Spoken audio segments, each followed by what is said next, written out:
Alors, bonsoir à tous. Bonsoir, bienvenue à cette conférence organisée par l'Appel. Alors, avant de présenter le conférencier, quelques mots sur nous.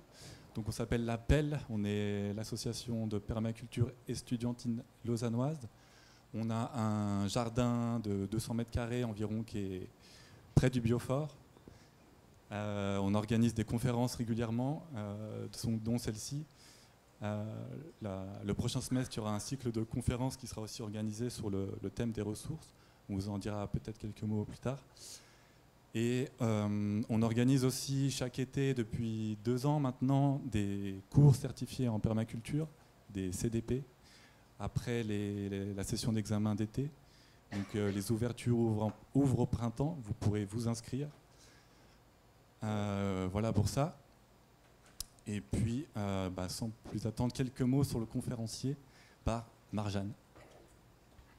Alors juste avant ça, peut-être quelques mots sur le déroulement de la soirée. Alors déjà, bienvenue. Alors cette soirée, elle va se dérouler en fait en 2 parties. La première partie, ce sera bien évidemment la conférence, avec un temps dédié aux questions à la fin. Et ensuite, on aura un petit temps pour se rencontrer, échanger autour d'un petit verre de jus de pomme. On se rend compte qu'on n'a peut-être pas assez de jus de pomme, on pourrait aller en rechercher. C'est tout à fait envisageable. Donc voilà. Et petit détail technique, la conférence, je ne sais pas si vous avez remarqué, elle est filmée. Normalement, vous n'apparaîtrez pas sur la vidéo, on va uniquement filmer cette zone-là. Par contre, les questions à la fin, on ne va pas vous filmer non plus, par contre, elles seront enregistrées au niveau vocal. Du coup, si une personne a un problème avec ça, elle peut simplement venir vers nous à la fin et nous dire qu'elle ne veut pas que sa voix apparaisse, du coup, s'entende sur la vidéo. Voilà. Voilà pour ce qui est de l'administratif. Et maintenant, ce qui est un petit peu plus chouette.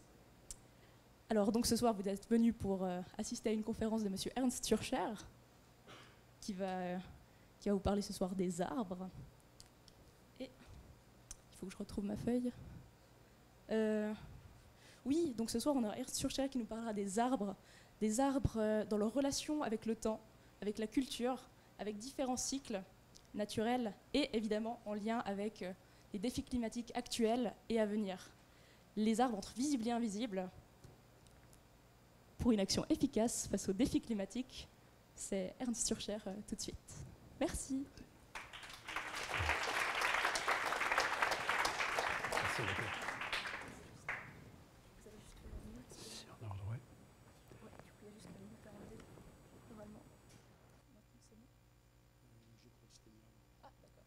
Comme ça? Est-ce que c'est en ordre pour le micro, je pense? Bonsoir, merci d'être si nombreux ici. Merci surtout au groupe, à l'association estudiantine permaculture, l'Appel d'avoir mis en pratique et d'avoir fait un appel pour parler ici des arbres et de leur source d'étonnement qu'ils sont pour celui qui, en tant que scientifique, se penche sur eux, sur leur fonctionnement. Et c'est effectivement une sorte de réveil à l'arbre qui a lieu en ce moment, ou bien un éveil à l'arbre, des choses qu'on n'aurait jamais soupçonnées apparaissent, viennent à jour, et c'est des sources d'étonnement, et c'est aussi des raisons de constater qu'avec les arbres, on va pouvoir faire des choses très très intéressantes dans les temps à venir. Et les pionniers de ces choses intéressantes à faire dans le futur, c'est en particulier les permaculteurs, les agroforestiers, les praticiens de la terre qui refont le lien entre la forêt et l'agriculture. L'agriculture étant sortie du milieu forestier, utiliser les sols forestiers et pratiquer d'abord avec des sols très fertiles. Pourquoi ces sols ont-ils changé? Ont-ils perdu leur fertilité? On sait maintenant beaucoup mieux pourquoi et on sait comment recorriger ces dérives passées. Donc c'est grâce aux arbres qu'on va pouvoir faire des choses et j'aimerais apporter quelques dimensions, quelques ordres de grandeur, montrer à quel point c'est vraiment du concret et qui aura son impact sur nos paysages, sur nos manières de travailler la terre et de faire de l'agriculture fertile en particulier. Voilà, mais on va commencer par l'étonnement, par ces mystères que dégagent les arbres, même pour les scientifiques. En ce qui me concerne, je suis ingénieur forestier, j'ai eu ma formation à l'École polytechnique de Zurich. J'étais en recherche là-bas, j'ai eu 4 années d'expérience en recherche forestière tropicale avec des partenaires, des collègues africains. C'était une période très intéressante en forêt de montagne, en forêt tropicale de montagne, en savane, en agroforesterie tropicale et aussi en plantation forestière tropicale. Et là, c'était une manière d'avoir une approche globale de la foresterie, pas seulement la foresterie suisse, et voir qu'est-ce qui fonctionne ailleurs aussi. Ensuite, je suis revenu à l'École polytechnique de Zurich pour la recherche, l'enseignement. Ensuite, ce fut à Bienne, à l'École d'ingénieur du bois. Et là, il y a des choses qu'on sait faire avec le bois qui sont en train de s'épanouir aussi. La construction en bois, en particulier en Suisse, c'est très, très remarquable. Et elle a un effet tout à fait concret sur le réchauffement climatique. Ça va étonner quelques-uns d'entre vous, mais on peut avoir une action sur les tendances climatiques avec le construit. Mais surtout, on a des possibilités d'agir sur les tendances de réchauffement climatique en travaillant autrement la Terre et grâce aux arbres. C'est surtout ça le message central. Je suis actuellement aussi chargé de cours à l'École polytechnique de Zurich de nouveau, à l'EPFL ici juste à côté, j'étais juste avant. Et là, c'est dans la section sciences et génie des matériaux où on réfléchit à la manière de gérer des matériaux et de les mettre en pratique lorsqu'ils sont renouvelables, tels que le bois. Et maintenant, c'est tout récent, dans le module durabilité de Géopolis, il y a un module foresterie, agroforesterie qui est en train de terminer maintenant et je suis heureux d'accueillir une partie des étudiants de ce matin. On fait des très jolies choses là, c'est interactif et tout le monde contribue à dessiner un peu ce que va devenir notre futur si on veut le réussir. Voilà. Alors, tout d'abord, par quoi ou où tout cela a-t-il commencé, cette espèce d'émerveillement ou bien de réveil à l'arbre? On a été quelque part secoué par une découverte relativement récente. Une découverte récente, il y avait déjà beaucoup de choses qui avaient été découvertes avant, mais elles avaient toujours à nouveau fini dans les tiroirs, considérées comme étant pas tout à fait certaines, considérées comme étant pas conformes à la norme scientifique, puisqu'on n'avait pas de théorie. Et ça a fait en fait une partie de la substance de mon livre, c'est de ressortir et de mettre en connexion tous ces savoirs scientifiques. Je ne suis jamais sorti du langage scientifique dans ce livre, pour mettre en ensemble et en faire un tout cohérent, y compris ensuite les recherches personnelles. Mais tout d'abord, comment le monde s'est-il éveillé à cette subtilité des arbres et à cette réalité des arbres qui est tout à fait autre que ce qu'on avait imaginé jusqu'ici. On a toujours pensé que le végétal, c'est quelque chose qui ne fait que de pousser et c'est tout. Et lorsqu'on dit tu végètes, c'est pas un compliment. Ou bien j'ai dormi comme une souche. Bon, là c'est déjà plus intéressant, mais comment dorment les souches, on n'en sait pas trop. On ne sait pas trop précisément. Mais là, on a découvert quelque chose tout à fait intéressant qui montre que les arbres, les plantes ne font pas que végéter. C'est beaucoup plus subtil que ça. Et ça s'est révélé avec cette magnifique antilope qui vit en Afrique du Sud, en Namibie. C'est le koudou, qui a des cornes fabuleuses, qui ont été le modèle de la compréhension du fonctionnement de l'eau. On comprend maintenant que les lois de l'eau sont exactement les mêmes que celles des cornes du koudou, recherchées sur les travaux de Victor Schauberger. C'est absolument fabuleux. C'est un génie de l'eau qui a remis l'eau au goût du jour, mais dans ses portées scientifiques et énergétiques aussi. Alors le koudou a été observé dans son rapport avec les arbres, qui sont donc sa source de nourriture, et on a observé que ces koudous, lorsqu'ils vont brouter sur le feuillage d'un acacia, ça ne va pas être cet acacia-là de A à Z. Il ne va pas tout brouter d'un arbre. Très rapidement, il va arrêter de manger sur cet arbre et puis il va aller brouter sur un autre arbre un peu plus loin. Et cette herbivorie se pratique toujours selon une certaine direction. Il va toujours manger un arbre ailleurs dans la même direction. C'est toujours contre le vent qu'il va manger l'arbre suivant, sur l'arbre suivant. Et encore sur cet arbre, ce sera pour très peu de temps, et il passe d'arbre en arbre. Donc les dégâts sont répartis sur toute une série d'arbres, mais jamais dans la direction du vent. Les chercheurs se sont rendus compte que s'ils changent d'arbre, c'est parce que la consistance, la pétabilité, si le terme est juste, des feuilles a changé. Physiologiquement, les feuilles se sont transformées très rapidement et ont obligé le kudu à aller manger quelque chose de moins devenu amer ou toxique carrément. Et l'arbre suivant est de nouveau tout à fait en ordre, tout à fait agréable avec les sucres qui lui conviennent et les protéines. Jusqu'à ce que de nouveau la physiologie des feuilles se transforme, les feuilles deviennent de nouveau toxiques après quelques minutes. Et on s'est rendu compte qu'il n'allait jamais suivre sa route dans la direction du vent. Il va continuer de manger contre le vent parce que dans la direction du vent, tous les arbres, ils ont fait la même chose. Ils se sont transformés. La physiologie des feuilles, ils ont rendu leurs feuilles non appétissantes, non intéressantes. Et s'il était obligé de descendre, il ne pourrait pas manger ces feuilles. Qu'est-ce qui s'est passé?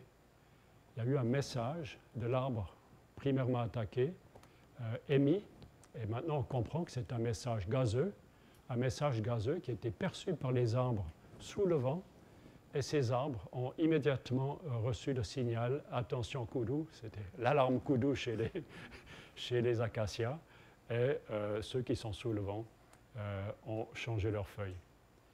Il s'agit de l'éthylène, un gaz très simple, très facile, qui a à faire aussi avec la maturation des fruits, par exemple, dégagé des pommes mûres, dégagé par les pommes mûrissantes.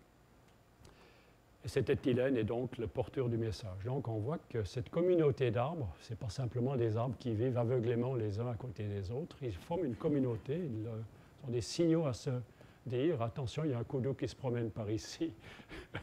Et ceux qui n'ont pas reçu le message, c'est ceux qui n'ont pas pu être avertis par les flux du vent. Ça, c'est déjà très intéressant. Et ça a donné le début de cette bande dessinée de Zep qui a vraiment intéressé tous les médias. Elle est très bien faite. Elle prend pour héros le scientifique qui a fait la préface de mon livre. C'était très touchant de voir ce scientifique comme héros d'une bande dessinée. Zep et Francis Allais se sont rencontrés, ont pas mal échangé, et ils ont développé un scénario pour cette bande dessinée tout à fait passionnant, basé en partie sur cette capacité des arbres de réagir à ce qui leur arrive. Et c'est ainsi qu'il y a tout à fait toute une histoire absolument passionnante qui ne se passe pas toujours très bien pour l'humanité, pas tout à fait sans issue, liée à cette faculté de réaction des arbres. Bon, ça s'est déjà posé, mais une première question, une remarque que j'aimerais évoquer ici, c'est que vous avez donc des arbres qui sentent lorsqu'un simple animal vient lui brouter le bout d'une branche. C'est quand même intéressant, ce n'est pas simplement la physiologie de feuilles, mais si ça s'était passé ailleurs, c'est ailleurs que les feuilles se seraient transformées. Comment se fait-il que ces feuilles savent, ici c'est un herbivore qui est en train de m'abîmer, ce n'est pas le vent qui m'arrache, etc. Ou bien un serpent qui se promènerait dans les branches, qui ramperait dans les branches sans mordre, sans consommer des feuilles, aucun signal. Et là, il y a déjà une question assez intéressante, c'est une forme d'hypersensibilité, c'est comme si on vous touchait avec presque rien et vous le sentez déjà. Donc là, on a déjà une première question intéressante, une forme d'hypersensibilité des arbres, déjà simplement pour un kudu. Et on va voir que ça va dans toutes les directions, ça va dans la direction de certaines influences astronomiques, certaines énergies sont ressenties par les arbres et les font réagir, et on va voir ça de manière précise. Voilà une première question, une première observation qui montre que cette nature végétale, et surtout ces arbres, ne sont pas aussi grossiers et aussi épais que ça. Et lorsque j'évoque Francis Allais, on lui a posé la question une fois, c'est sur Internet, est-ce que vous pensez que les arbres sont intelligents? Il a répondu, je ne peux pas vous le dire, je n'ai pas assez d'arguments pour dire oui ou non, mais c'est possible qu'ils soient beaucoup plus intelligents que nous. Et en fait, il a probablement raison si on considère que depuis quand les arbres, et en formant des forêts, des massifs mélangés d'espèces, existent-ils? C'est plusieurs centaines de millions d'années. Ils ont formé des communautés, ils ont occupé la Terre entière et avec succès, ils arrivent à coloniser jusqu'au dernier recoin où c'est possible de vivre. En haute altitude, c'est la limite des forêts. Au nord, c'est la limite boréale, etc., jusqu'au désert, jusqu'aux abords du désert. Et ça depuis des millions d'années. Alors, est-ce que dans 200 millions d'années, l'humanité sera encore ici? On n'est pas tout à fait certain. Donc, où y a-t-il de l'intelligence en action? Dans le premier cas, c'est certain. Et chez nous, est-ce que c'est vraiment de l'intelligence, notre manière d'aborder les choses? Et c'est un peu la thématique aussi de ce master durabilité, c'est de réfléchir à la manière de pratiquer la science. Qu'est-ce qu'une science holistique, une science systémique par rapport à une science déductive analytique? On a besoin de la deuxième, mais on devrait la compléter par autre chose. C'est dans ce sens qu'on peut parler des savoirs traditionnels et des questions qu'ils nous posent. Ici, un botaniste, Mark Plotkin, qui va dans Suriname constituer un herbier et on voit, c'est une scène, on voit, il se laisse conseiller, il se laisse enseigner par un chaman, par un guérisseur Wayana de cette communauté du Suriname. Parce que la science s'est aussi rendue compte qu'il y a des savoirs valables qui fonctionnent dans ces pays-là. Et on a tout à gagner à prendre ça en considération plutôt que d'entrer dans la botanique aveuglément et d'essayer de l'analyser de manière classique en laboratoire avec tous les essais qu'on fait. Et ce qui est intéressant, c'est le commentaire, la légende pour cette image. Wayana, Plotkin, etc., tribu, culture tribale, etc. Et là, c'est sorti pour le commentateur, c'est dans le livre de Raven et Ishorn, c'est un des livres les plus essentiels de la botanique, magnifiquement fait, très riche, très solide. Mais là, le commentaire, c'est « Thousands of years of trial and error », des essais et des erreurs pendant des milliers d'années. Et c'est là qu'on est déjà sur une difficulté, c'est que ce n'est pas comme ça que ces anciens ont découvert les propriétés des plantes. L'ayahuasca, si certains ont expérimenté ou bien connaissent, ou bien tout simplement le curare, un poison très compliqué, ce n'est pas simplement une substance plus ou moins dosée, c'est une composition de substances, cuire pendant un certain nombre de minutes, laisser reposer, ajouter une autre plante. Si on fait l'inverse, ça ne marche pas. Si on cuit plus longtemps, ça ne marche pas non plus. Si on ne laisse pas reposer suffisamment, ça ne va pas non plus. C'est vraiment extrêmement précis. Ça marche ou ça ne marche pas du tout. Donc on ne peut pas imaginer un chaman expérimentateur avec des milliers de personnes en file indienne, et puis il y en a déjà 2000 en tas qui sont déjà décédés parce qu'il est en train d'essayer ces potions par trial and error. Ce n'est pas comme ça que ça a eu lieu. Mais on ne sait pas encore comment exactement ça a eu lieu, cette découverte de choses et de procédés. Là, il y a vraiment une question très importante qui est ouverte. Comment ces savoirs traditionnels se sont-ils élaborés? Et ça va jusqu'aux influences cosmiques dont je vais parler après.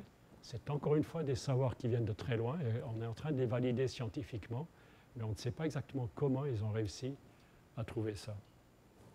Voilà, ça concerne la méthodologie.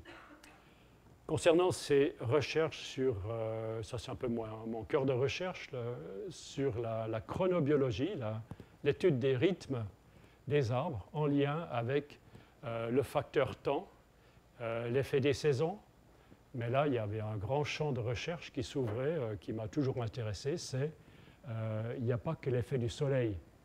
Le soleil, c'est les saisons, été-hiver. Alors c'est sûr, vous allez semer à un certain moment pour avoir la germination, ou bien à l'automne pour les céréales d'hiver, etc. Ça, c'est le facteur soleil. Mais quel est le deuxième grand luminaire dans le ciel, exactement de la taille du soleil?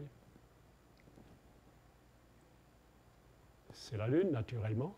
Et pourquoi ne tiendrait-on pas compte de la Lune, qui est le deuxième corps astronomique le plus important pour la Terre? Là, il y a aussi l'histoire des sciences qui est là derrière. Pourquoi la Lune a-t-elle été éliminée du champ de recherche scientifique, considérée comme non valide, non valable? Là, on peut entrer dans l'histoire des sciences, qui étaient les porteurs du savoir traditionnel, et là, je dois dire les porteuses du savoir traditionnel, chasse aux sorcières, et tout ça, c'est très lourd pour l'histoire de l'Europe. On a des histoires de famille à régler de ce point de vue-là. On a éradiqué toute une partie de notre savoir traditionnel, en particulier lié aux plantes, en pourchassant, en persécutant ces porteuses du savoir en particulier pendant très longtemps. Et là, la Lune a toujours joué un rôle, a toujours été considérée comme facteur important lorsqu'on récolte, lorsqu'on sème, etc. Et ce n'est pas par hasard que c'est dans le jardinage que ça s'est maintenu, et aussi chez certains agriculteurs qui sont restés fidèles à la tradition orale.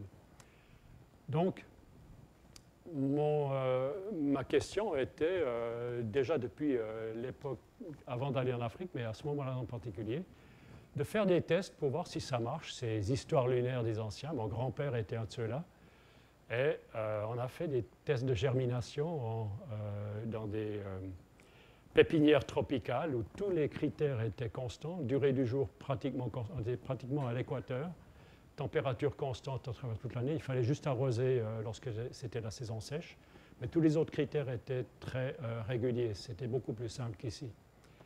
Et là, on a pu montrer, on a pu découvrir, on a pu constater que la croissance, le taux de germination, la rapidité de croissance variait très fortement selon si on semait par exemple 2 jours avant la pleine lune comparativement à 2 jours avant la nouvelle lune. Et encore une plus grande différence, c'est lorsque vous semez 2 jours avant la pleine lune et exactement au moment de la pleine lune. Ça fait une différence énorme, à 2 jours de différence. Avec les répétitions, on a fait ça sur 3 ans. Voilà une première recherche qui avait été intéressante. Une autre est venue après, c'était des résultats déjà disponibles, on va le voir juste après, qui ont montré que les fluctuations du fût, les variations de diamètre d'arbres maintenues en milieu contrôlé, où le soleil ne jouait plus de rôle, en obscurité constante, température constante, commençaient à fluctuer non plus avec une périodicité de 24 heures, mais de 25 heures.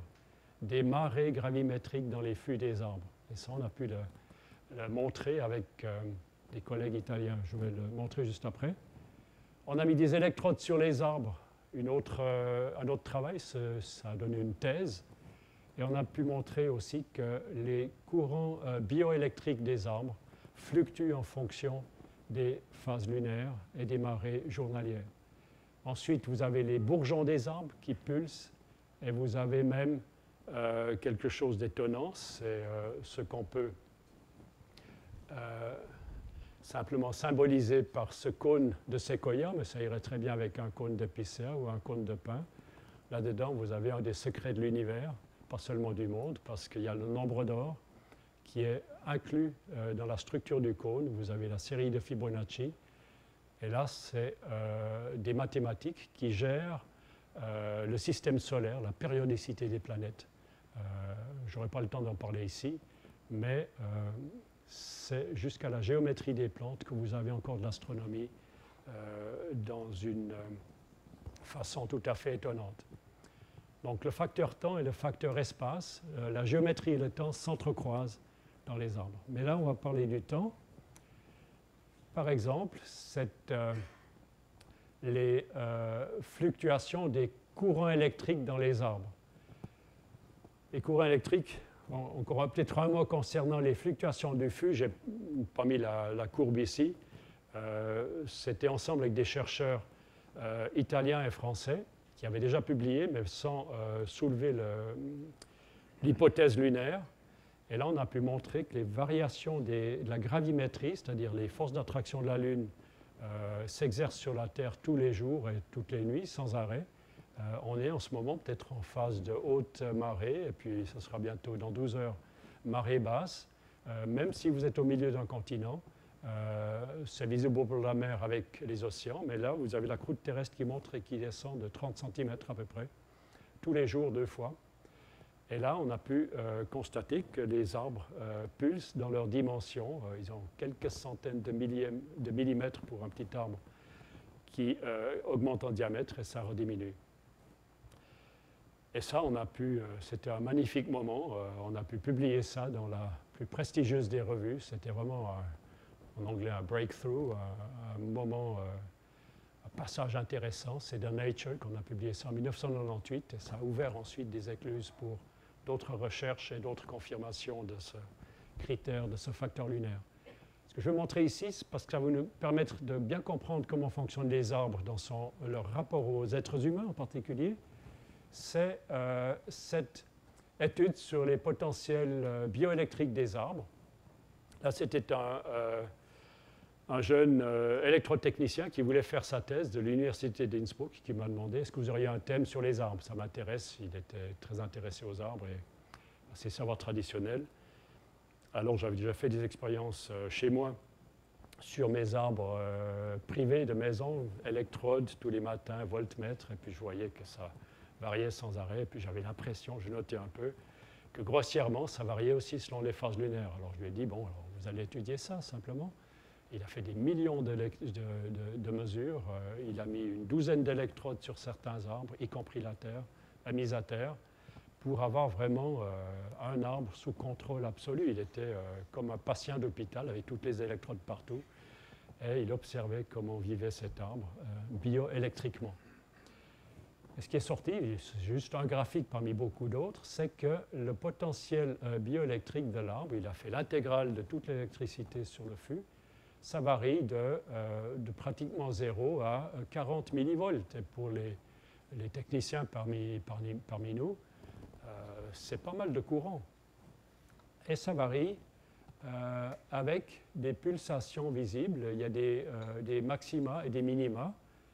Et ces maxima et minima varient effectivement entre 0 et 40 millivolts. Juste une petite parenthèse, ce courant, c'est vraiment du très concret.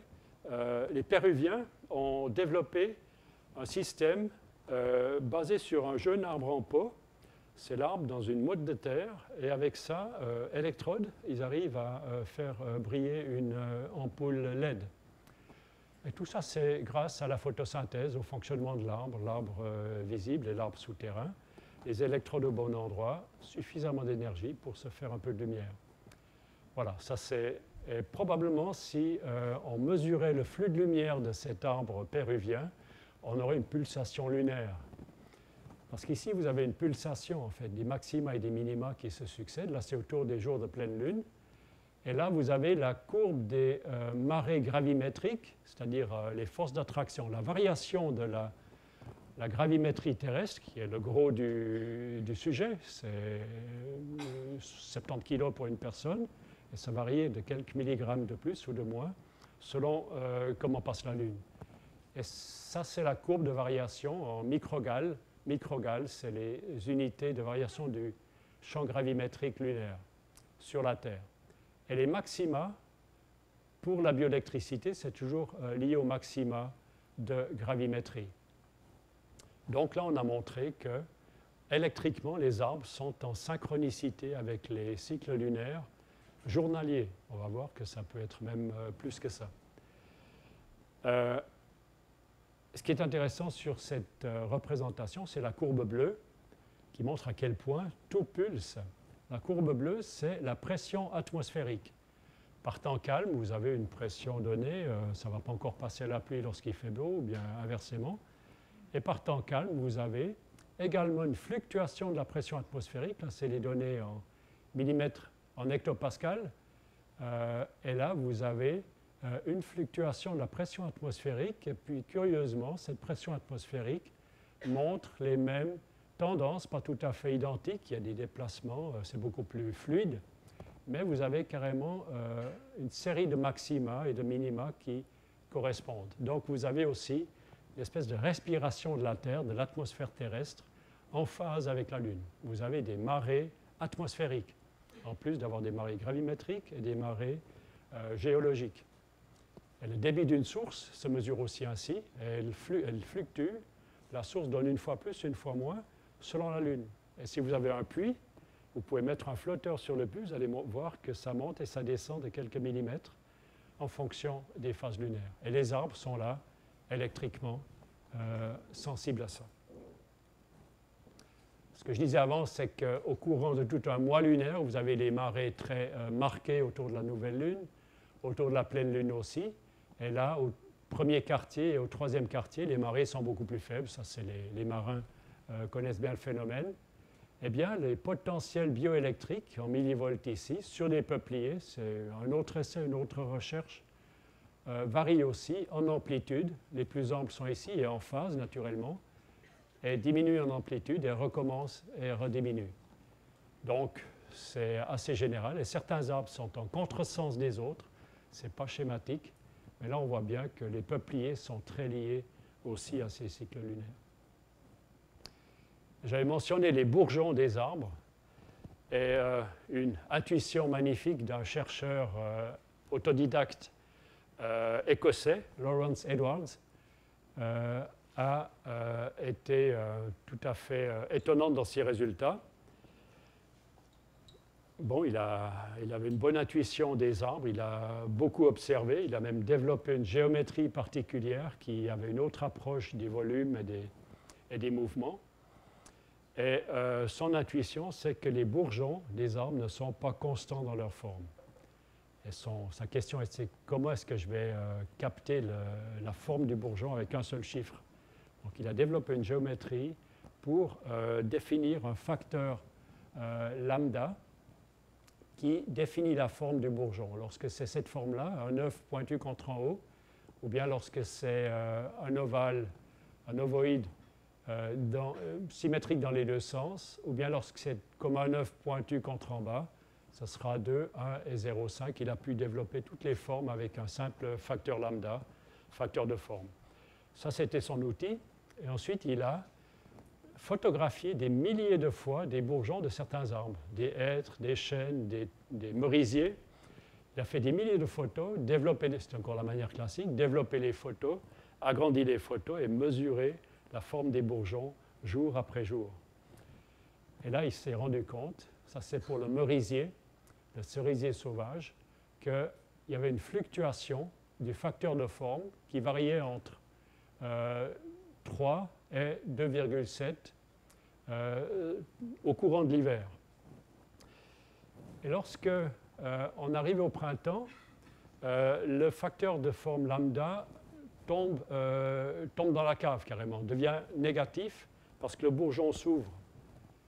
Lorsque vous avez ça, c'est un bourgeon très fermé, il est vraiment bien soudé à la tige. Comme ça, c'est neutre, mais lorsqu'il prend cette forme, c'est déjà qu'il a tendance à vouloir s'ouvrir. Au printemps, ça réussit.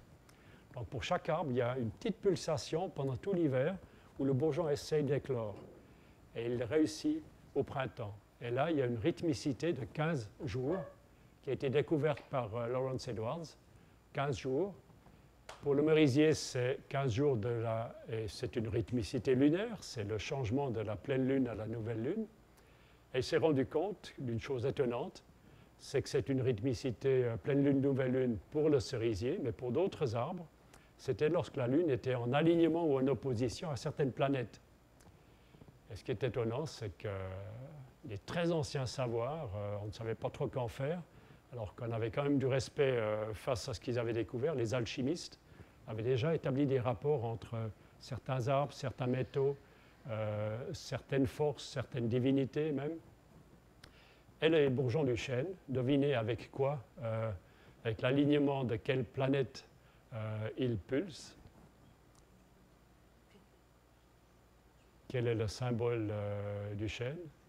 Jupiter, chez les Romains, ou bien il y aura un autre dieu, chez les Grecs, ou l'inverse, je ne suis plus tout à fait sûr. Le dieu de la guerre? Mars, exactement. Parce que lorsque la Lune était en alignement avec Mars, c'était les maxima pour les bourgeons du chêne. Quelque chose qui est là, qui est mesuré, qui interpelle. On ne sait pas comment interpeller ou bien comment interpréter ces résultats, mais c'est effectif. Il y a des thèses actuellement sur ces pulsations de bourgeons et même de baies de gui, par exemple, dans la recherche sur le cancer pour mieux connaître ces plantes médicinales. Voilà, une pulsation, une parmi beaucoup d'autres. Et ça nous interpelle, là maintenant, le rapport des humains avec ce monde des arbres, ce monde de la Terre qui pulse. Nous aussi, on a des cycles lunaires. Toutes les physiologies féminines le savent bien, toutes les personnes du genre féminin le savent bien. Mais en fait, même chez les hommes, ça se passe. C'est tous ont ces cycles lunaires dans une activité courante, c'est de dormir et d'être réveillé. La physiologie du sommeil est extrêmement liée au cycle lunaire. Et c'est par hasard qu'on a découvert ça. C'est des chercheurs balois autour de Cajochen qui, c'était en fin de soirée dans un bar, d'après ce que j'ai compris, bu pas mal de bière, des chercheurs en physiologie du sommeil, un laboratoire du sommeil, avec beaucoup de données, avec beaucoup de patients, beaucoup d'analyses. Et là, ils se disaient, si on analysait nos données en fonction de la Lune, parce qu'ils avaient tout à disposition, il suffit de poser des questions statistiques et on met le moteur statistique en route. J'ai pratiqué ça pour le bois aussi. Et on a des réponses tout à fait claires, statistiques, sur est-ce que c'est différent de dormir autour de la nouvelle Lune, comme c'est ici, symbolique, ou bien autour de la pleine Lune, ou bien autour du troisième quartier, ou bien premier quartier. Eh bien, les analyses qu'ils avaient à disposition, ça concernait la qualité subjective du sommeil. On peut chaque fois demander, c'est pour ça qu'on se demande le matin, est-ce que tu as bien dormi? Parce qu'on sait toujours répondre à cette question. On sait très bien le matin si on a bien dormi ou pas. C'est assez facile de répondre à ces critères subjectifs. La durée totale du sommeil, la vitesse d'endormissement était même un critère. Est-ce qu'on s'endort rapidement ou pas? Et ce qui est intéressant, chaque fois, ça va en défaveur de la période directement autour de la pleine Lune. Autour de la pleine Lune, on n'a pas l'impression d'avoir bien dormi. La durée totale du sommeil est inférieure. On a mis plus de temps pour s'endormir. Et ensuite, il y a l'activité des yeux en sommeil profond et des choses comme ça. Même des analyses de l'activité cérébrale, la fonction delta de l'activité cérébrale varie très clairement en fonction des phases lunaires. Et même l'hormone du sommeil, cette hormone fabuleuse, lorsqu'on est bien fatigué, on sait qu'on va bien dormir, c'est que ce niveau d'hormone est en train de monter. Cette hormone est plus ou moins présente, très basse, niveau très bas autour de la pleine Lune, et beaucoup plus élevé autour de la nouvelle Lune, des premier, deuxième quartier, troisième quartier. Les quartiers sont encore différents, parfois, que la nouvelle Lune et que la pleine Lune. Donc, c'est bien important de prendre en compte tout le cycle. Donc, brusquement, ça nous calme, ça nous déstresse. Si on dort mal, on regarde où on en est dans le calendrier et on va faire autre chose en attendant. Voilà. Donc, ces arbres sont électriques, sont actifs bioélectriquement. Et en lien avec ça, il y a aussi des flux hydriques dans les arbres. Il y a la sève brute, la sève élaborée qui descend. Et là, il y a une hypothèse tout à fait plausible qui se dégage, c'est qu'on a aussi mesuré ça.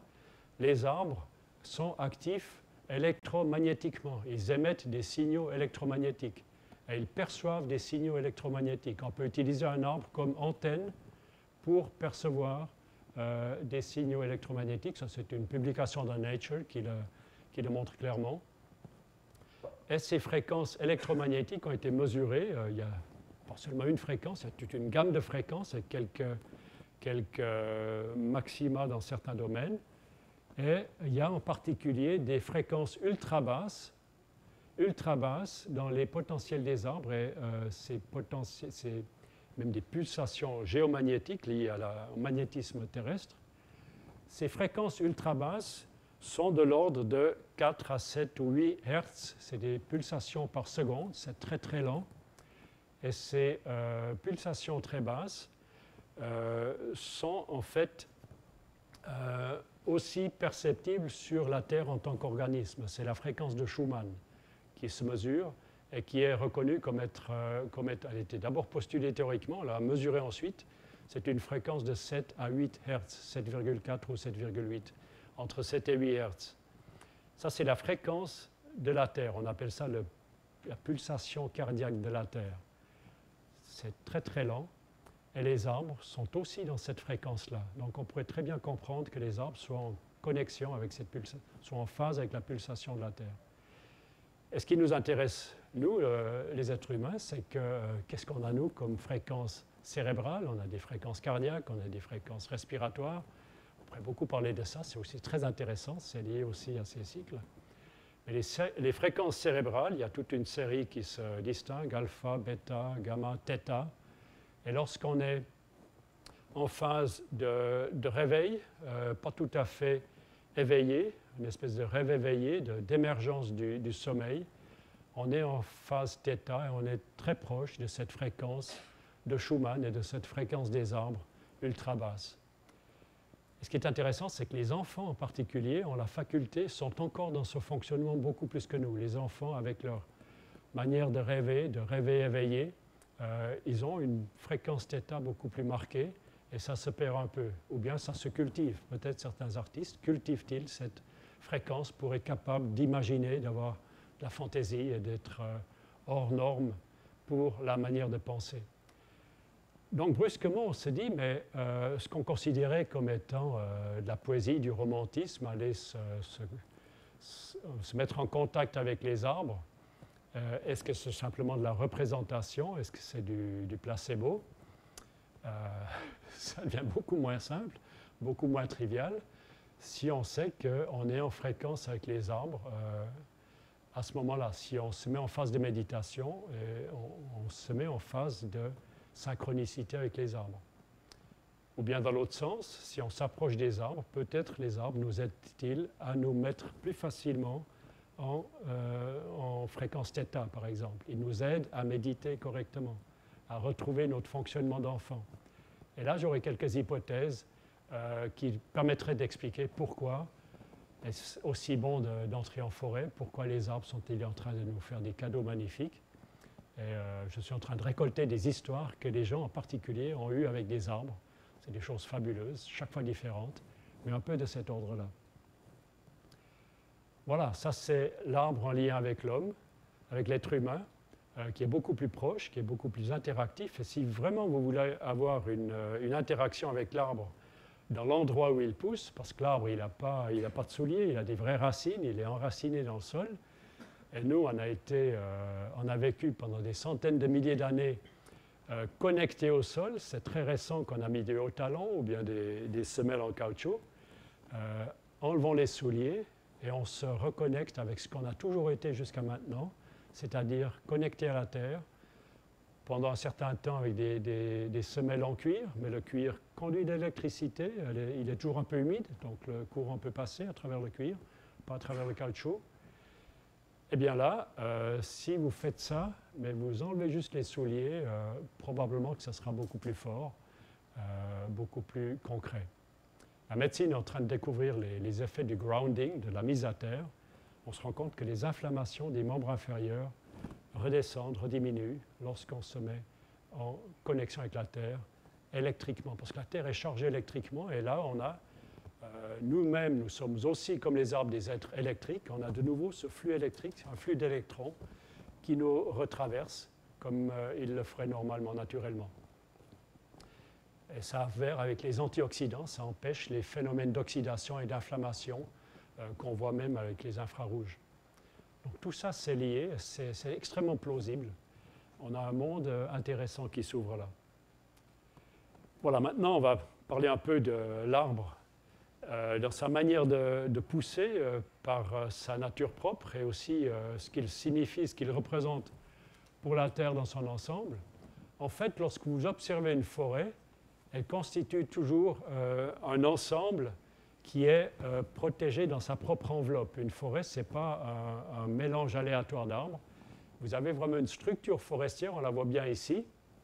La bordure forestière, la lisière, constitue une enveloppe qui continue dans la couronne des arbres, lorsque c'est une forêt naturelle fermée.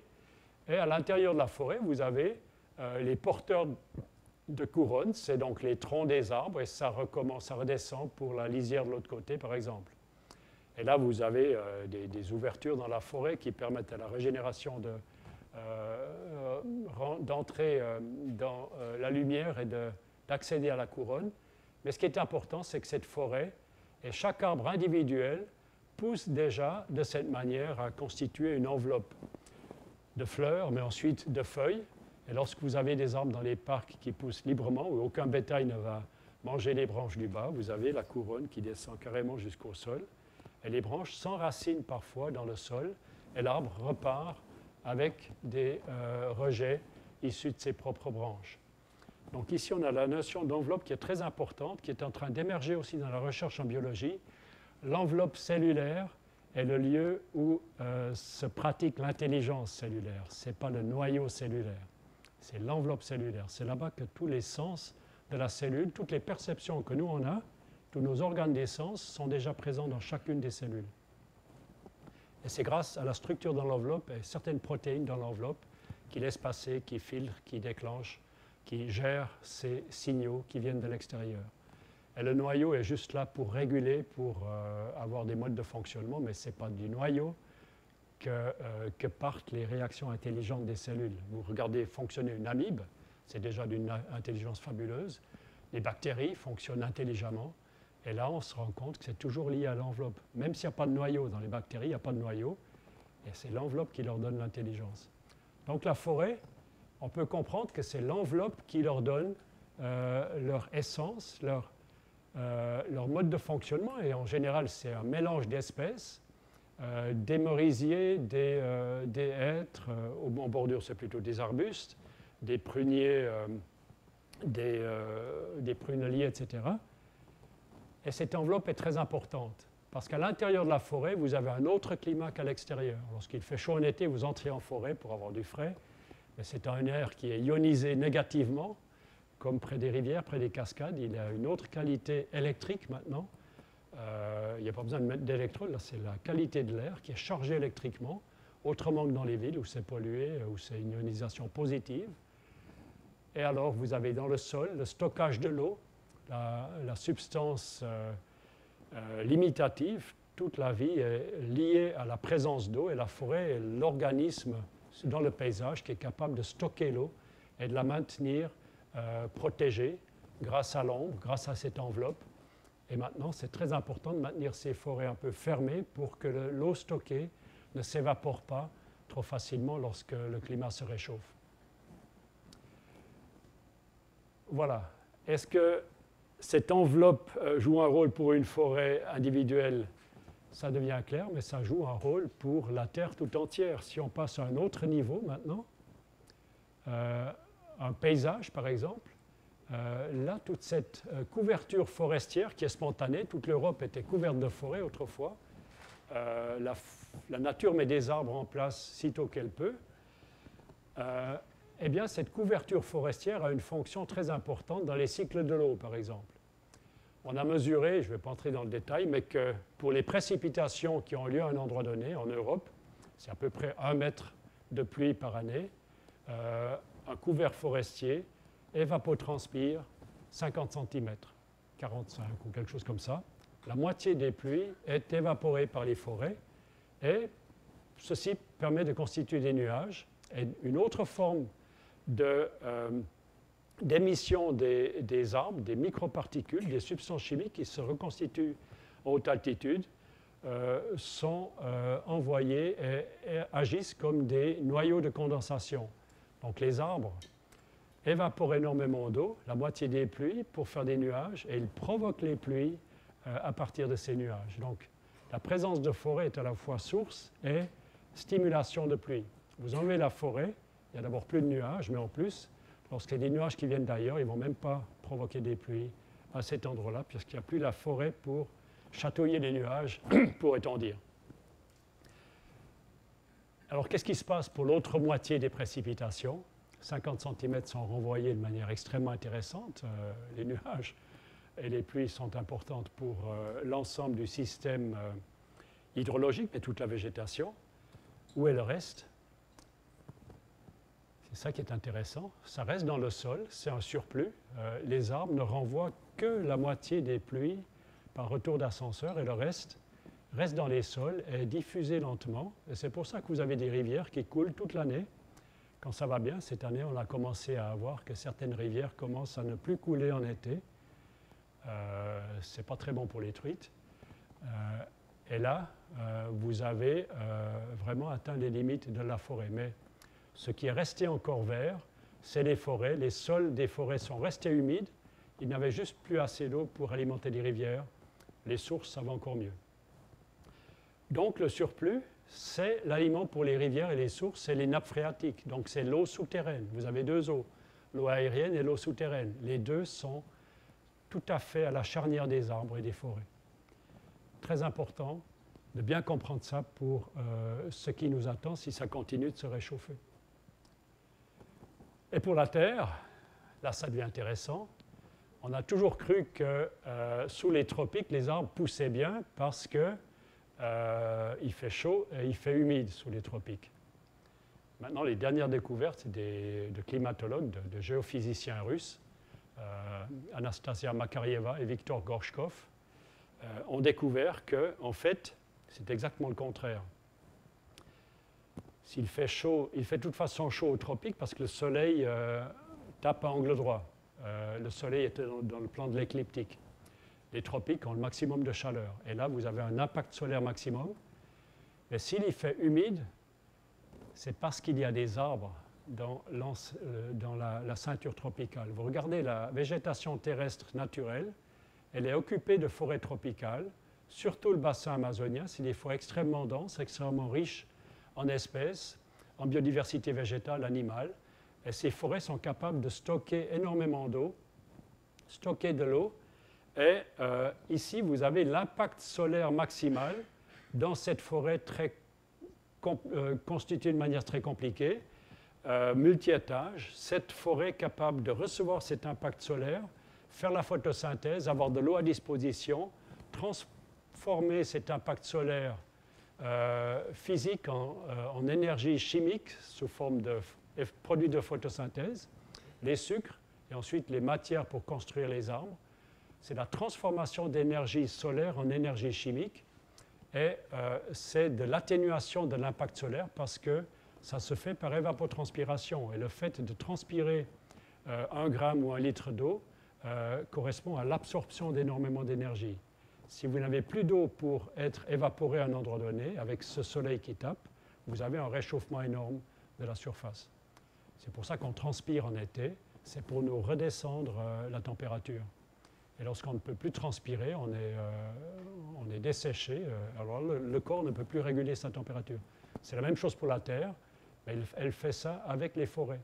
Les forêts sont leurs régulateurs de température pour la Terre comme organisme. Vous supprimez les forêts à cet endroit-là, vous avez l'impact maximal. Et lorsque vous ouvrez les forêts tropicales, créez des clairières, vous avez pour la première fois des arbres de forêts fermées, de forêts primaires, très denses, de ce genre-là, qui n'ont jamais reçu de lumière directe, latérale en tout cas, toujours un peu par-dessus.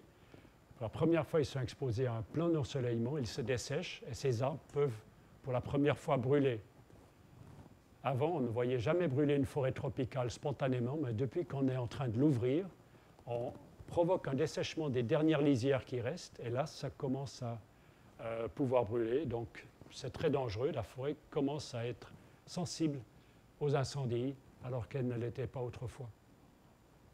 Donc, maintenant, on comprend que ces forêts tropicales sont très importantes et on a maintenant compris, Makarieva et Gorchkov nous ont permis de comprendre que Cette forêt amazonienne en particulier constitue le cœur climatique de la Terre. C'est là-bas que vous avez une énorme surface qui donc transforme l'énergie solaire en biomasse, qui évapore et qui provoque les précipitations. Et c'est un cycle de 6 ou 7 ou 8 fois jusqu'à arriver au contrefort des Andes, 6000 mètres d'altitude. Ces masses d'air humide et chaudes sont obligées de dévier contre le nord et contre le sud. Tout ça, ça a transformé cet impact solaire très dangereux en multiplication de vie dans ce bassin amazonien. C'est l'endroit le plus riche en vie de la Terre grâce à cette activité des arbres pour protéger la Terre. Et on suppose même ces masses d'air réchauffent le continent nord-américain et le sud du sud-américain. Les États-Unis auraient un climat beaucoup plus difficile s'il n'y avait pas ces masses d'air amazoniennes qui l'envahissaient venant du sud. Certains politiciens devraient le savoir. Et on suppose même que le Gulf Stream, et maintenant c'est les politiciens européens qui devraient le savoir, que le Gulf Stream est alimenté aussi par ces masses d'air chaudes et humides, et ça transfère cette énergie à la mer et qui va jusqu'à donner ce réchauffement des côtes occidentales de l'Europe. La Bretagne, la Scandinavie, l'Écosse sont beaucoup plus fertiles, beaucoup plus vivables grâce à ce Gulf Stream. Vous supprimez la forêt amazonienne, c'est vraiment dramatique. Vous risquez de stopper ce cœur climatique. Tout ça risque de complètement être interrompu et perturbé. Donc là, on joue très gros avec ces velléités de vouloir déboiser encore plus les massifs amazoniens. À mon avis, il y a une urgence numéro 1 mondiale, ça concerne vraiment tout le monde, c'est de stopper les déforestations en zone tropicale, là où elles sont en train de continuer, surtout au Brésil, mais en Afrique aussi. Ces zones sont beaucoup trop importantes pour l'ensemble de l'équilibre climatique de la Terre. Et ça nous a permis de comprendre que les forêts veulent fonctionner en tant qu'enveloppe, et ça nous enseigne pour la manière d'utiliser les arbres et les forêts, même dans les systèmes agroforestiers, permaculteurs. Il faut que ces arbres soient protégés en eux-mêmes. C'est autre chose que simplement des plantations schématiques où le vent traverse et dessèche les sols. Cette forêt a besoin d'être protégée, même si elle est une forêt gérée.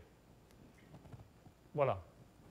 Donc une deuxième urgence, c'est de recréer la végétation arborée, de regagner du terrain par rapport au désert. Et là, il y a par exemple un projet magnifique, c'est la Grande Muraille Verte en Afrique de l'Ouest, qui avait commencé il y a déjà un certain nombre d'années, qui avait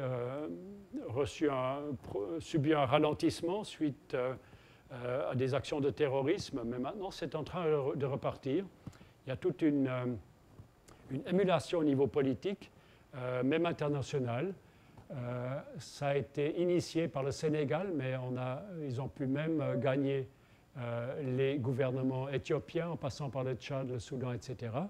Et l'idée, c'est une ceinture arborescente, arborée, de 5000 km sur une largeur d'une quinzaine de kilomètres. Et là, c'est un projet pharaonique, magnifique, qui s'ajoute à ce qu'on appelle le Challenge de Bonn.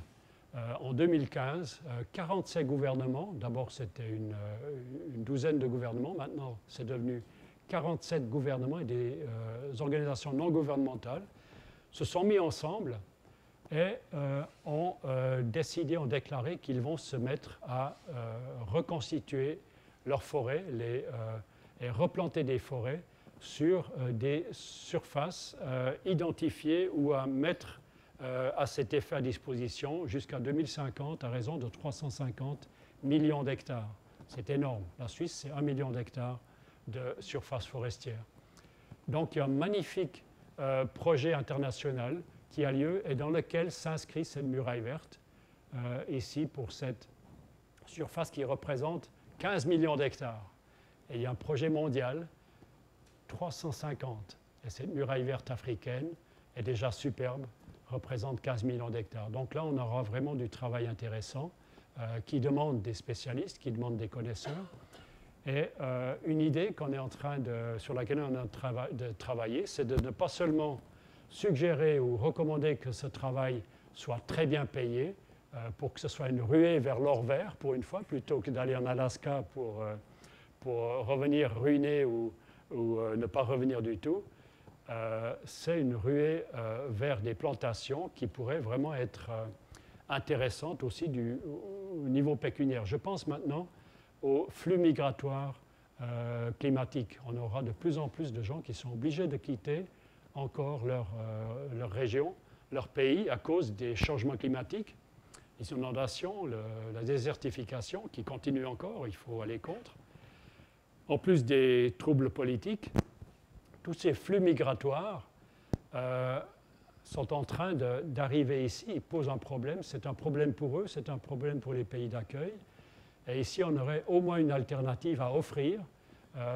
Voilà, tu peux aller faire fortune dans des communautés de plantation dans le Sahel. Tu ne quittes pas tout à fait tes racines continentales.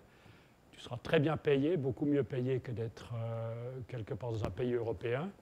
Et en plus, et là, ça sera intéressant, il y aura une formation professionnelle liée à ça. C'est-à-dire, ce n'est pas 5 ou 6 jours par semaine à planter des arbres, ça sera seulement 3 jours, et 2 jours, ça serait de la formation théorique pour apprendre la biologie des arbres, la biologie des sols, la climatologie,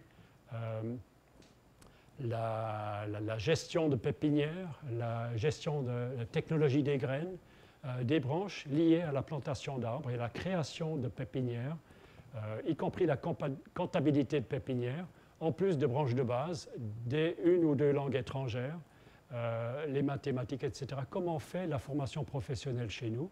Des branches de base et des branches professionnelles. Et ça, pendant 3 ans, pendant 4 ans, on verra le temps qu'il faut. On pourrait imaginer un bachelor professionnel, etc. Mais là, l'idée, c'est de saisir cette activité qui est nécessaire, qui est en train de se mettre en place, et d'en faire beaucoup plus que simplement un plantage d'arbres, presque un travail d'esclave, même si c'est très bien payé, un travail qui serait répétitif. Là, ça serait un travail beaucoup plus intéressant puisqu'il serait lié à une formation professionnelle. Donc tous ces gens pourraient repartir ensuite ailleurs, seraient vraiment j'appelle ça des médecins de la terre, des planteuses et des planteurs d'arbres qui savent comment faire, qui savent comment mettre ça en place dans leur pays lorsqu'ils y retourneront. Et lié à ça, ce sera aussi l'enseignement concernant les rudiments ou bien les bases de l'agroforesterie, de la permaculture, comment cultiver autrement avec l'aide des arbres.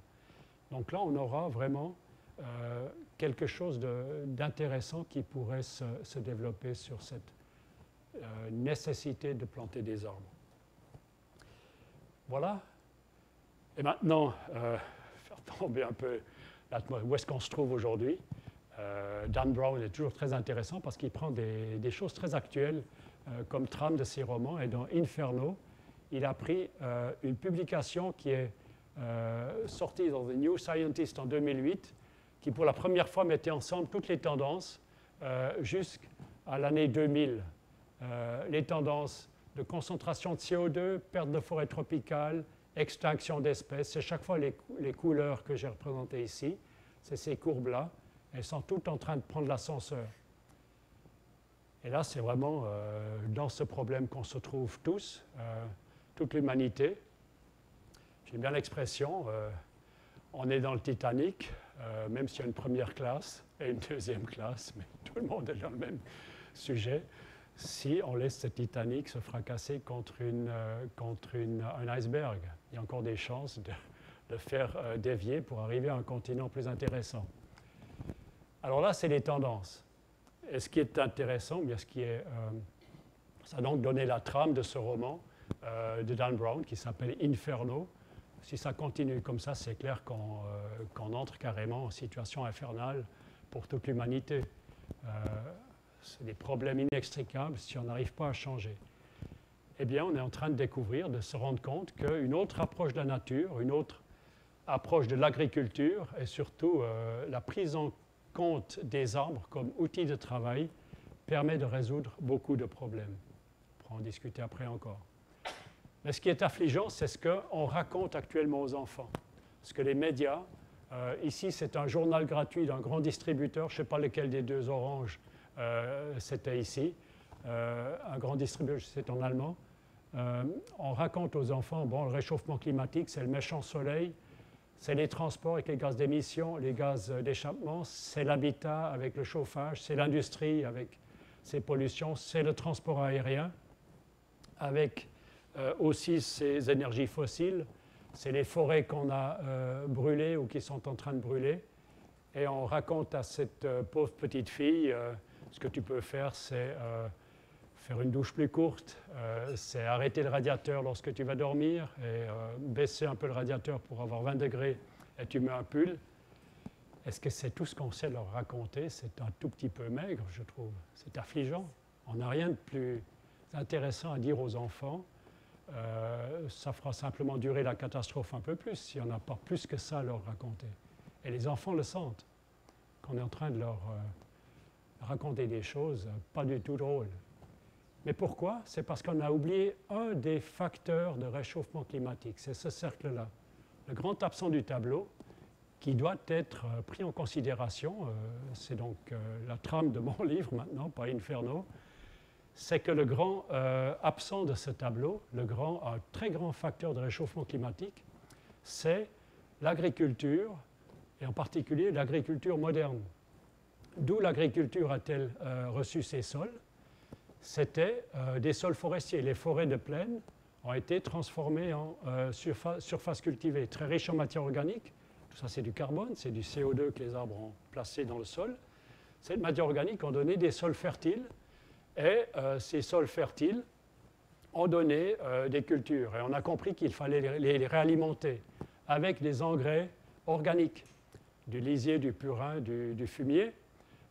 Et là, il y a à la fois de l'azote et du carbone. On remettait du carbone dans les sols parce que dès qu'on les labourait, on provoquait une oxydation des sols et ce carbone, cette oxydation, c'est comme une combustion lente à basse température et le CO2 dégagé par ces combustions, dû au labour, repartait dans l'atmosphère.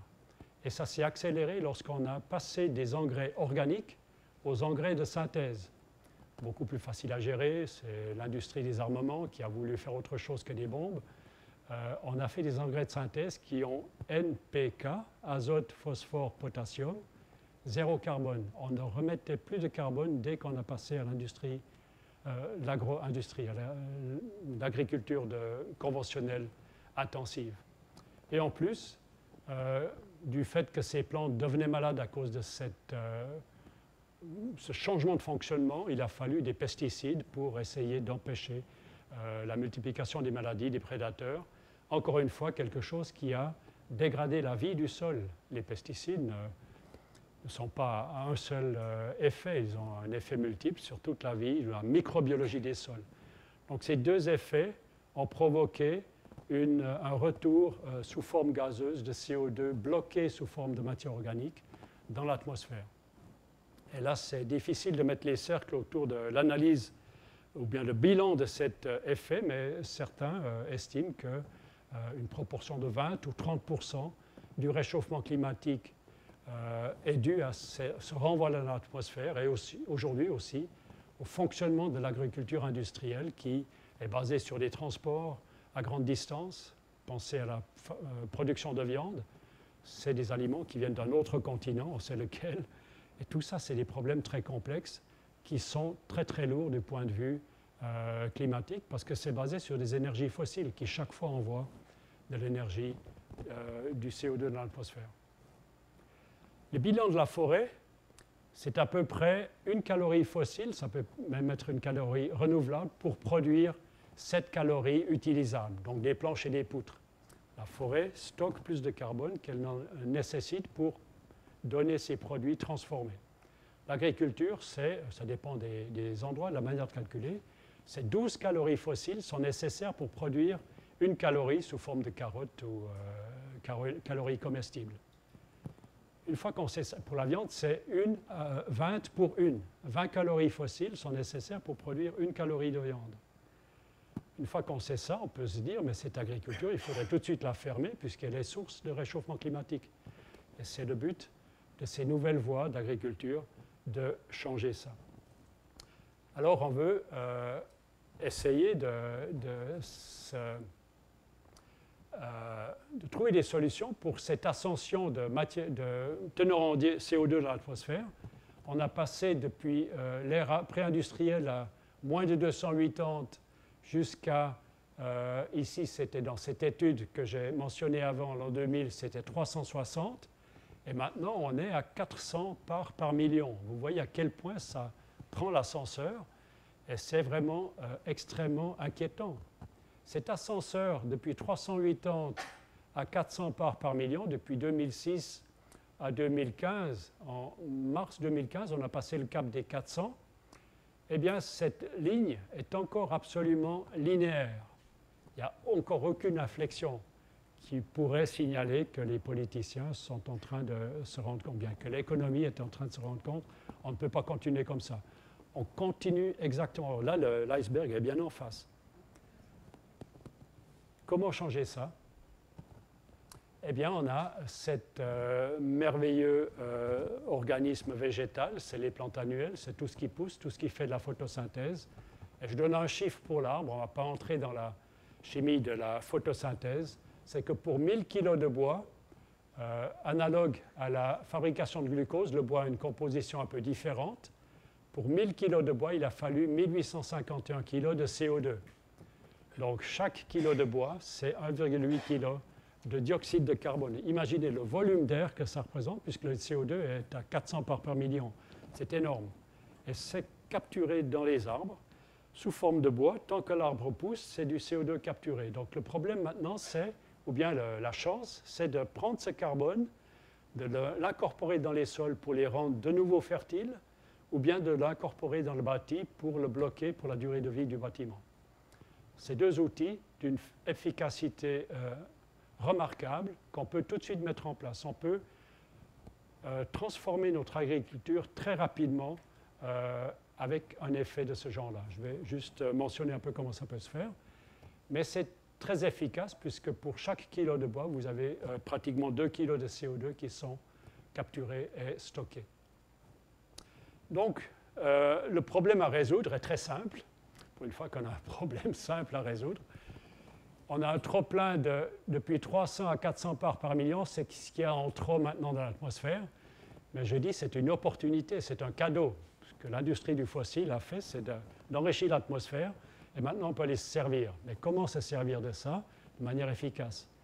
Se servir de ces 100 parts par million superflues, grâce aux arbres et à la végétation, c'est les arbres, mais aussi cette ligne verte, c'est par exemple cette enveloppe dont a aussi besoin la terre cultivée annuellement. Pas seulement la forêt a besoin d'une enveloppe, mais la terre cultivée a besoin d'une enveloppe permanente. On laisse pousser les plantes les unes à travers les autres, après les autres. On ne laisse jamais une terre à nu. La nature ne laisse jamais la terre à nu. C'est l'homme qui a commencé à labourer, à mettre la terre à nu. On peut fonctionner autrement en faisant, par exemple, du semis sous couvert végétal. On protège toujours la terre avec des plantes qu'on écrase et à travers lesquelles on sème. Et ça permet de réalimenter les sols en matière organique très rapidement. Donc, enlever 100 parts par million grâce à la végétation aux arbres et la réintroduire dans les sols pour améliorer la fertilité et le stockage d'eau des sols et pour utiliser le bois alternativement comme matériau de construction ou aménagement intérieur. On peut améliorer un bâtiment de manière extrêmement efficace, simplement en habillant l'intérieur des bâtiments, s'ils sont déjà construits. Vous avez déjà votre appartement, on ne peut pas beaucoup changer, mais vous pouvez mettre du bois. Et une fois que vous avez ça, vous n'avez plus besoin de chauffer autant, vous vous sentez bien avec plusieurs degrés en moins. Ça, c'est déjà une économie très importante et du point de vue de la santé, c'est très efficace aussi. Donc, les arbres pour la construction ou bien alors pour l'agriculture, fournissent de la litière, de la biomasse racinaire, donc stockage d'eau, des racines vivantes et mortes, du bois ramial fragmenté, c'est des produits de jeunes branches qu'on hache, qu'on fragmente pour améliorer les cultures.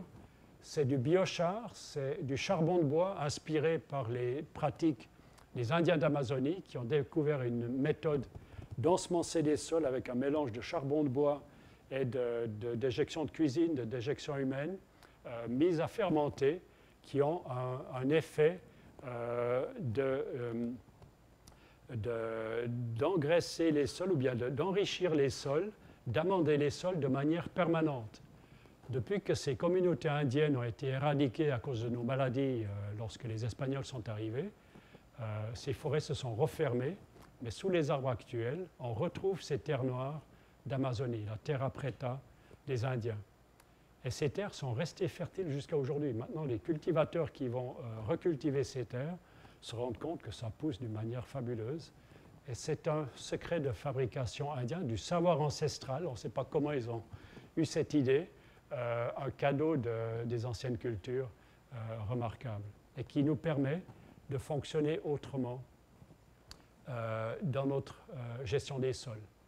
En plus, les arbres, les haies, les corridors de biodiversité, les rivières végétales dans les paysages nous permettront d'avoir plus de fraîcheur, de l'ombre, de l'abri par au vent, la rosée et les auxiliaires de culture qui ont besoin des arbres et des arbustes pour y vivre.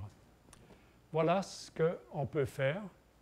Et ça, concernant la construction, c'est donc utiliser le bois en laissant toujours les arbres avec leurs souches souterraines. Il ne faut jamais déraciner un arbre. Là-bas, vous avez du carbone bien bloqué. Et c'est du stockage de matière végétale qui permet au sol forestier de stocker beaucoup d'eau. Vous enlevez les souches, ces sols s'effondrent et ils n'ont plus cette capacité de stockage d'eau comme ils l'avaient avant.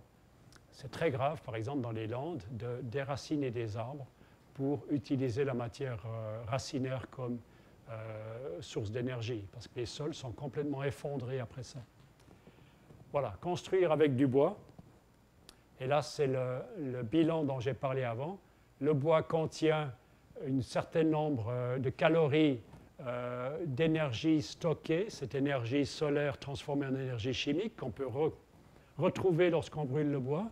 C'est 19 mégajoules par kilo lorsqu'il est absolument sec grâce à ce stockage de carbone.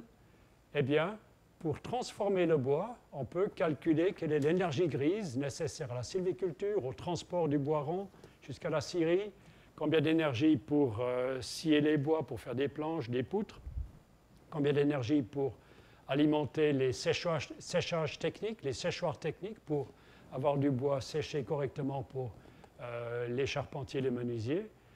Tous ces procédés de fabrication du matériau bois, c'est 2, 3, jusqu'à 6, le séchage technique, pris ensemble, on a fait l'estimation, représente à peu près 15% de l'énergie intrinsèque. Donc pour 100% d'énergie stockée, on a utilisé comme énergie grise seulement 15%. 2,85 mégajoules ont été nécessaires pour avoir ce matériau à disposition. Donc, compris ainsi, construire une maison en bois massif, c'est un bienfait pour le climat puisque vous avez pris du carbone et vous le bloquez pour la durée de vie de la maison à raison d'un gain d'énergie, d'un rapport, d'un bilan énergétique de 1 à 7. Une calorie fossile permet de stocker 7 calories sous forme de matériaux de construction. Ça, c'est le bilan de la forêt qui est très favorable, qui pourrait être inspirateur pour le bilan que devrait atteindre l'agriculture. L'agriculture pourrait aussi fonctionner avec un bilan comme ça qui serait positif par rapport au réchauffement climatique. Lorsqu'on construit avec le bois, tous les matériaux bois ayant incorporé du carbone, plus qu'ils n'en ont nécessité pour être produits et mis dans le bâtiment, ça provoque une diminution, c'est le bilan net en CO2, c'est des valeurs négatives pour tous les matériaux bois. Et lorsque vous travaillez avec le béton, c'est nécessaire pour les fondations, mais lorsque vous faites seulement avec du béton, vous n'avez que des émissions de carbone, même si c'est de la brique, des bétons spéciaux. Et lorsque vous mélangez des métaux à ce béton pour faire du béton armé ou bien des constructions métalliques, là, vous avez un bilan carbone encore beaucoup plus dramatique. Il faut beaucoup plus d'énergie pour obtenir ces métaux que pour obtenir des matériaux minéraux. Mais là, c'est toujours un bilan positif en carbone, c'est toujours de l'alimentation de l'atmosphère en dioxyde de carbone. Construire en bois permet de diminuer le dioxyde de carbone de l'atmosphère. Donc là, on a vraiment des solutions intéressantes à offrir. Construire moderne, là, c'est juste des maisons individuelles. On est en train de faire du multi-étage en bois, à Hambourg, un peu partout. L'école dans laquelle j'ai travaillé à Bienne est aussi une maison comme ça. On peut vraiment faire des choses intéressantes. Et pour les sols, c'est le 4 pour 1000, c'est une estimation qu'il faudrait simplement remettre 4 pour 1000 de la matière organique actuelle des sols pour contrebalancer ce qu'on produit en excès dans l'atmosphère. Voilà comment fonctionnent les forêts. C'est une enveloppe qui stocke l'eau, qui produit du nuage, qui provoque de la pluie. Tout ça grâce au soleil absorbe du CO2. Et ce carbone entre dans la structure des sols forestiers, des haies aussi. Et ce carbone peut aussi entrer dans la structure des sols agricoles en manière beaucoup plus enrichie. Et ces cycles hydriques, c'est à la fois des cycles souterrains et la rosée. Et là, ce qui est intéressant, c'est qu'on a probablement aussi une alimentation en courant bioélectrique due aux arbres. Les sols, comme je l'ai dit avant, sont électriquement actifs, tous les processus vitaux, même la physiologie des sols. Et actuellement, on a des procédés d'électroculture. Certains paysans ont c'est plutôt des permacultures, des antennes pour capter des énergies et les insuffler dans les sols. Et les arbres, en fait, font ça naturellement. Ils sont vraiment des antennes d'énergie. Et probablement, là, c'est une chose à explorer, les arbres alimentent les cultures en énergie électrique. C'est vraiment très simple à dire et ce serait simple à mesurer. Voilà. Qu'est-ce qu'on peut faire maintenant en agriculture lorsqu'on enrichit ces sols en matière organique?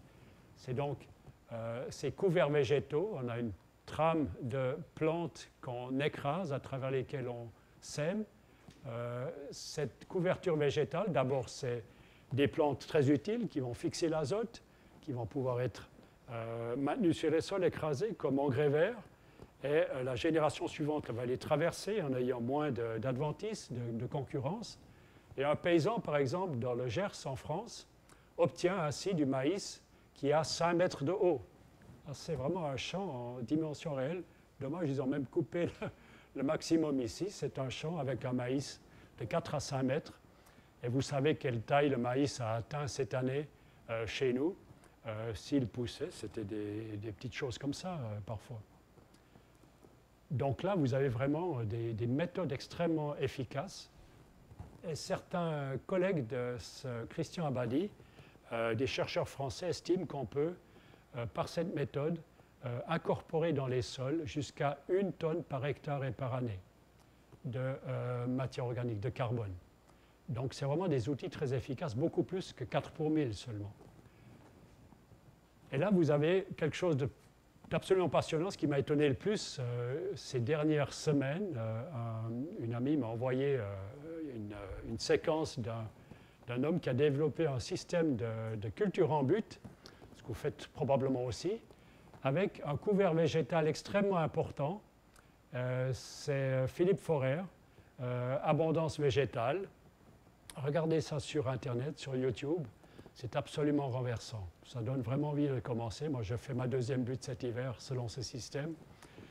Là, on peut voir à quel point le non-labour, mais l'incorporation de matières ligneuses, les cultures en but, c'est mettre des troncs d'arbres, du bois pourri, etc., des branches.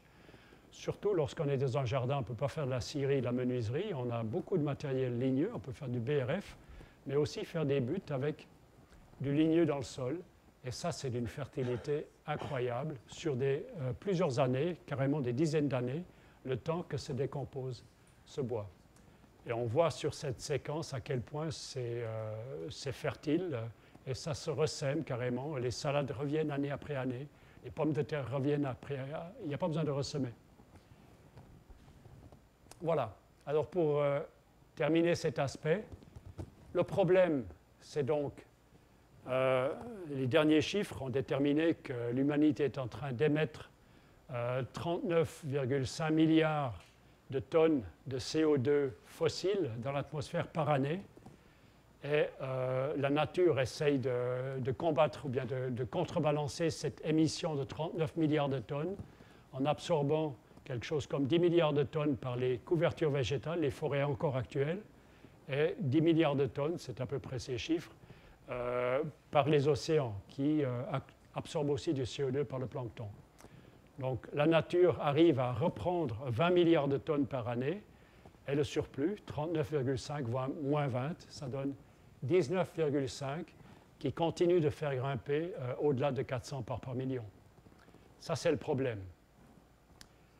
Là, on a une solution concernant la foresterie et l'agroforesterie, la permaculture. Là, on sait faire, on est prêt à faire, mais les autres secteurs doivent aussi faire quelque chose. Donc, qu'est-ce qu'on peut faire avec les reboisements dont j'ai parlé avant? C'est 350 millions d'hectares. C'est une recherche de l'Université de Munich qui a estimé que 6 à 9 milliards de tonnes de CO2 à moyen terme peuvent être repris à l'atmosphère, donc un allègement à raison de 6 à 9 milliards de tonnes. Concernant les terres agricoles, une estimation, on peut estimer avec d'autres critères. Disons qu'on fasse à raison de 10% des surfaces arables, ces terres sont de toute façon déjà ravagées, elles sont minéralisées. On a vu à quel point certaines terres sont devenues pauvres en matière organique. Ces terres appauvries en matière organique, on pourrait consacrer 10% de la surface pour les restructurer grâce à des rivières végétales, à des haies, à des corridors de biodiversité pour stocker l'eau, pour empêcher l'érosion et amener tous les bienfaits qu'on a vus avant. Ça ferait pour 1,5 million d'hectares de terres arables mondiales, 150 millions d'hectares qui s'ajouteraient aux 350, qui séquestreraient 2,5 à 4 milliards de tonnes. Donc là, on a entre 6 plus 2,5, 8,5 et 13 milliards de tonnes qui pourraient être repris à l'atmosphère. Ça, c'est des calculs officiellement admis.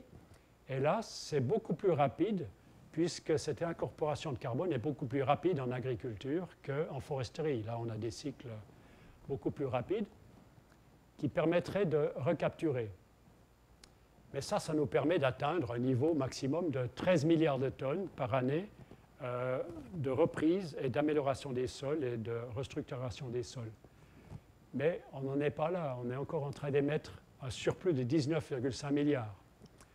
Ça veut dire simplement que le secteur de la foresterie et de l'agriculture fait ses devoirs, offre ses solutions qui sont bonnes pour tout le monde, mais les autres secteurs ont aussi leurs devoirs à faire.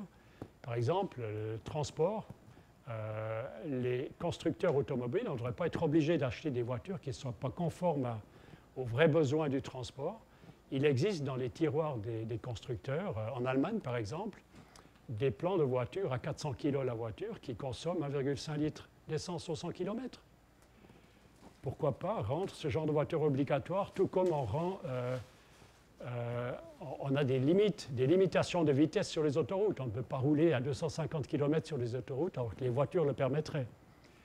Donc, quelque part, on pourrait commencer à se donner des règles de fonctionnement pour descendre un peu la pression sur le réchauffement climatique. Le transport aérien, je ne vais pas tout prendre en revue, mais là, très simple. On vient d'avoir une votation à Berne il y a 2 jours. Malheureusement, tout juste loupé, ça a presque réussi. J'étais surpris du niveau avec lequel l'idée est déjà admise, c'est que tout le monde paye ses taxes.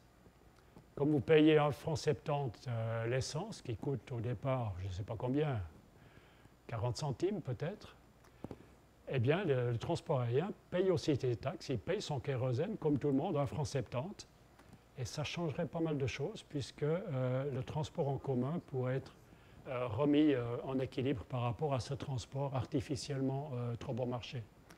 Et ces taxes payées par les transporteurs aériens pourraient être investies ailleurs, naturellement. C'est des transferts qu'on sait pratiquer. Une péréquation. Oui, c'est bien. Voilà. Construire autrement, cultiver autrement, c'est ce qu'on aimerait vous proposer. Et merci d'être ici et on a encore un peu de temps pour discuter. Combien de temps on aura pour discuter? Ah voilà. Plus beaucoup. Très bien, merci pour l'attention.